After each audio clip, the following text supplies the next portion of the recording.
just a little bit. Bollinger Shipyards is expanding its workforce pipeline on the Gulf Coast. The organization opened a new training center in Gulfport today, giving students the hands-on space to master their crafts. Parker Boyd reports.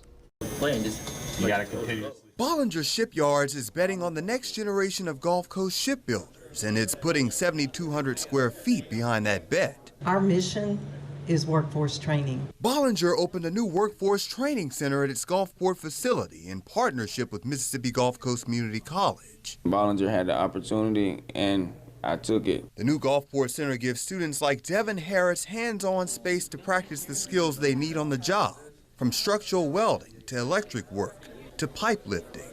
Harris is in a boot camp program at MGCCC's Jackson County campus. When I first moved down here, I was a fire watch, and then I was fire watching for a group of ship fitters, and that made me more interested. Students spend 12 weeks training through MGCCC before finishing 2 weeks on site at Bollinger's Pascagoula shipyard. And then after we pass our test, we're fully in the yard. MGCCC President Mary Graham says students aren't just learning the trade, they're earning while they train. So day one, they start to receive a paycheck. And so, that's exciting. That's an apprenticeship model that is not real common throughout the state of Mississippi. Shipbuilding is not easy, but this is certainly the beginning. Bollinger President and CEO Ben Bordelon says the new center is a part of a bigger workforce push. Got nearly 4,000 employees. We're here in Mississippi. We have 10 different locations that we're building in all across the South region. Bollinger says the center will start offering training this fall and that 140 people have been approved for the apprenticeship. Gulfport Mayor Hugh Keating says a growing skilled workforce means big money for the region. The demand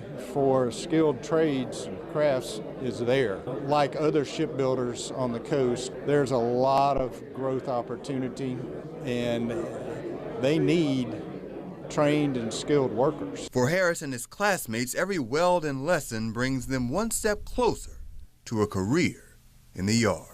In Gulfport, Parker Boyd, WLOX News Now. For more information on how the program and how you can get involved, you can look for this story on WLOX.com.